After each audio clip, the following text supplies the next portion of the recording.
Hello，大家好，我係主持人 Ivan。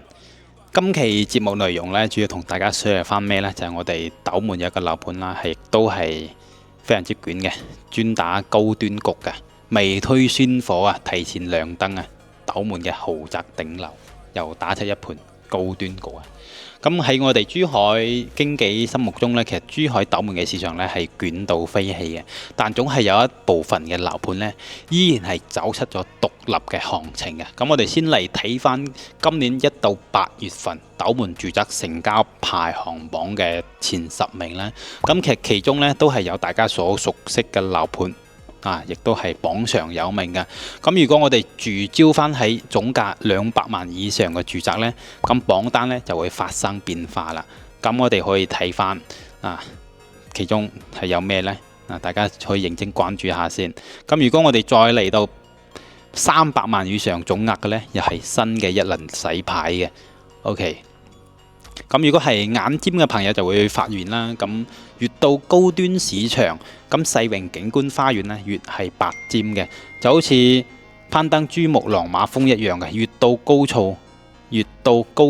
越呢個難度就越高啦，即係越見佢嘅含金量嘅。到咗總價300萬以上呢，亦都係斗門至高端一檔項目，更係以碾壓性優勢佔據榜首嘅。咁而喺最近呢，項目即將加推，項目又係人氣爆棚，妥嘅未開先火啊！咁可以話呢，不管係純 sell 仲係十中推貨呢，咁世榮景觀花園都係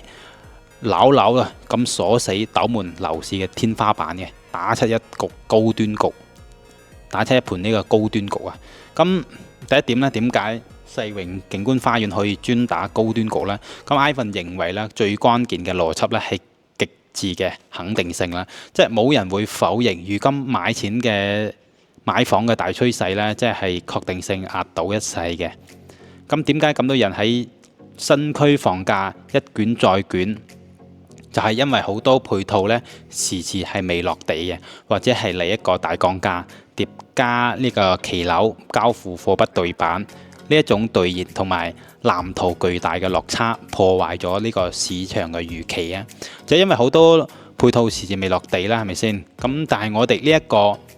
世榮景觀花園唔同喎，出手呢係一部兌現嘅教科書嚟嘅，唔單止係100%嘅配套落實度，仲係100%濃縮斗門嘅天花板級資源圈。咁我哋可以睇翻，咁首先啦，我哋項目旁邊呢，就係我哋珠峰實驗學校斗門教育嘅天花板嚟嘅。咁最直觀嘅呢，就係我哋今年中考成績珠峰實驗學校呢，600分以上呢171人，珠海一中上線呢人數34人，錄取率呢係6.6%。咁前11所高中上線人數呢291人，錄取率係56% 嘅。評備生1名，斗門呢一共有2名嘅。OK， 咁同去年相比呢，咁我哋珠峰嘅實驗學校呢取得咗全面嘅進步呢，再次領先全區嘅。OK， 咁我哋可以睇翻呢一個對比圖，大家就會好明顯咁清晰對比到啦。咁要知道啦，珠峰實驗學校呢成立於2019年，至今辦學呢先短短6年嘅時間，咁已經係連續2年取得呢個如此突出嘅成果，咁可以如此神速呢，珠峰實驗學校已經係有一套自成嘅優秀教學系統，無論係硬件、軟件，教師團隊都係一流嘅標準嚟嘅。OK， 可能好多我哋港澳觀眾朋友可能唔會話太關注我哋國內教育呢方面啦，但係如果你買咗呢層樓呢，你放手呢個係下家接手嘅人係必定會關注嘅最重要個 point 嚟嘅。所以大家可能我自己買大陸樓退休住唔緊要啊，你又唔考慮放，咁其實唔考慮放啦，呢一啲點呢，大家可以先調過下嘅。咁如果大家考慮放手日後有人接手其實呢度可以重點去了解一下。OK， 咁點解我哋呢個可以如此神速呢？咁珠峰實驗學校呢，其實已經係非常之優秀啦。OK， 咁以教師團隊嚟講呢，我哋呢個學校專門成立咗呢個教師嘅成長平台啦。珠峰學校定製個性化嘅培訓方案，仲請嚟咗全國名師交流學習，採用咗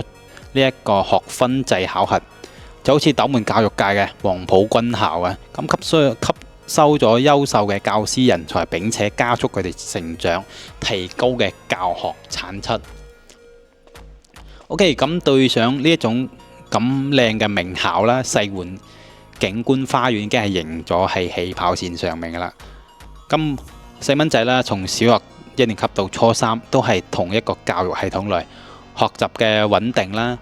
家長嘅誠心程度都係幫你哋拉滿晒嘅。咁世榮景觀花園係企離學校最近嘅樓盤，其他家長呢仲要走起送細蚊仔返學啦。你而家細蚊仔呢，只需過個馬路就可以到學校啦，根本都唔使你接送嘅。當然呢啲都係廢話。如果我哋觀眾朋友唔關注呢個教育方面呢，其實呢個可以跳到我哋下一 part 嘅內容嘅。OK。咁首先呢，我哋呢一個學校呢，其實仲專門打造咗板塊為一個休學通道啦，讓細蚊仔無需忍受呢個日曬雨淋，直抵學校，亦即係話喺小區門口有一條專屬嘅走廊通道，直產學校，係非常之方便嘅。咁第二呢項目呢，一路直達香海大橋嘅西延線，即我哋返香港方便咗，高效咁樣通達主城區同埋港珠澳關口。咁按照翻官方嘅説法呢，咁香海大橋西延線呢，先行段呢將會喺第4季度通車，亦即係再過幾個月，項目呢將直達呢條我哋呢個大動脈啊，翻珠海主城區，翻香港亦都方便咗。咁結合翻近期嘅實拍圖睇到啦，我哋香海大橋嘅西延線先行段呢，咁商戶路節點相交處即將完工，咁好快呢項目就唔使再繞湖心路直達香海大橋而通往主城，所以交通係方便咗好多嘅。OK， 第3個呢，咁項目步行500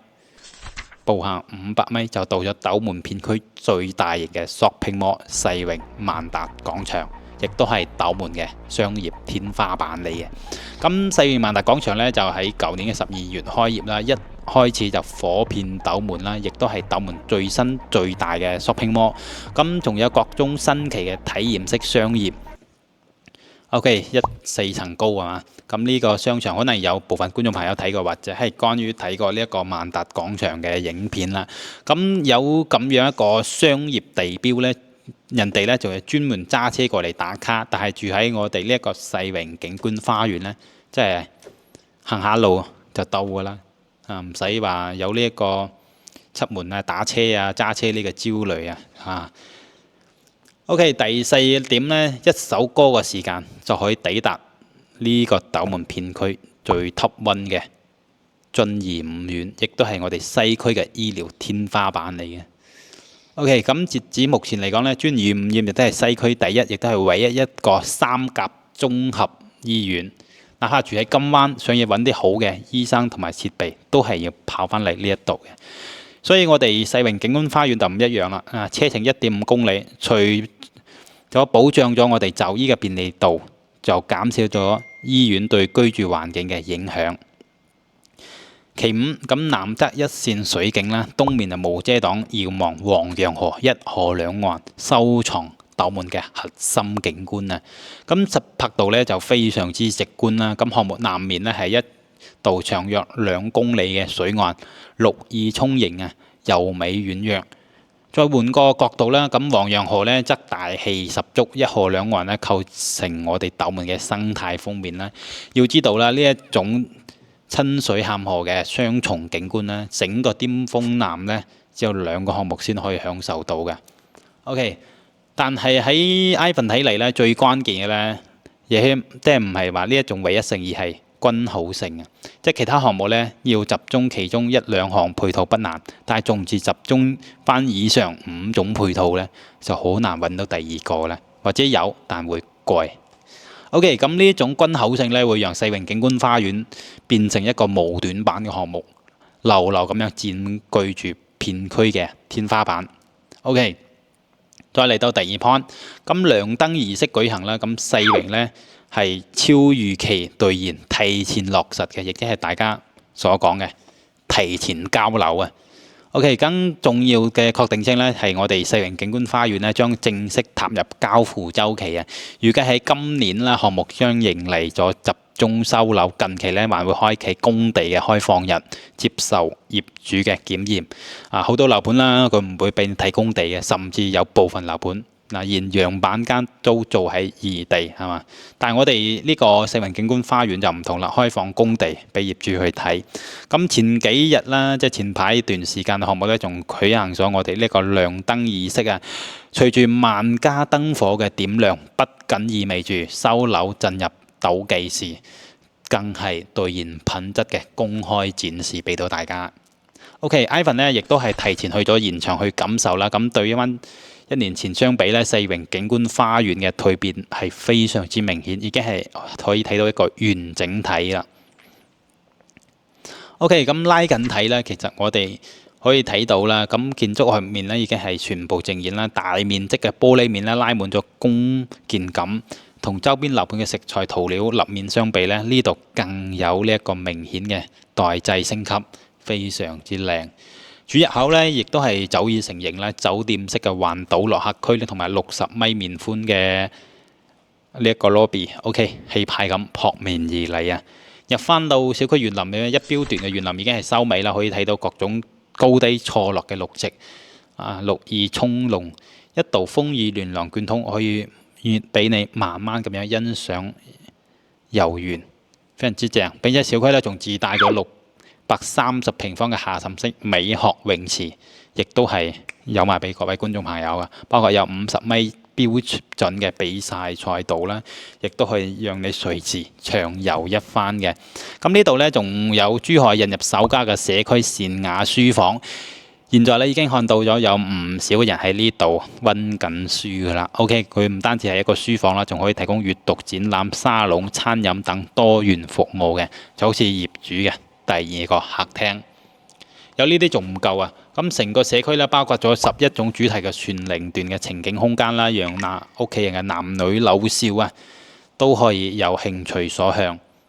OK， 咁呢個咧就係我哋屋苑嘅一個配套啦。咁望向咧，我哋呢一條廊咧就係我哋呢一個休學通道咧，即係我哋之前提到嘅細蚊仔返學嘅通道咧，亦都喺度加速搭建緊啦，已經係成型，即係細蚊仔咧日後。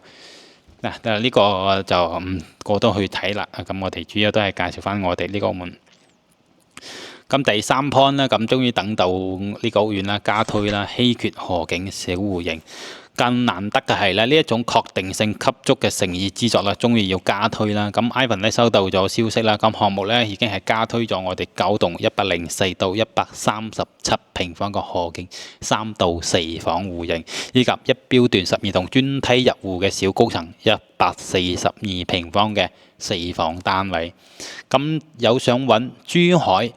河景大平層嘅觀眾朋友，呢個屋苑千祈唔好錯過，值得你嚟現場參觀一下嘅。咁今次呢項目呢，唔單止係項目久違嘅上新啦，仲有稀缺嘅細戶型世榮景觀花園，主打104到228平方嘅改善豪宅產品，但其中呢140平方以上嘅戶型咧係佔咗65%，140平方以下咧係佔咗35%嘅。今次加推嘅9棟咧，啱啱好全部都係140平方以下嘅戶型啦，門檻更低，但佢俾足咗你超標嘅標準。更直觀嘅一點就係咧，就係我哋嘅景觀咧，低層咧就係別墅景觀，高層咧直接望洋河啊，冇遮擋啊，各位觀眾朋友係冇遮擋。咁其次咧，戶型設計咧，戶標配雙露台、超大嘅主臥套間啦，同埋超大嘅觀景飄窗，仲有超寬嘅南向開間，兼顧舒適度同埋實用度。OK， 143平方嘅話，咁我哋呢一個餐客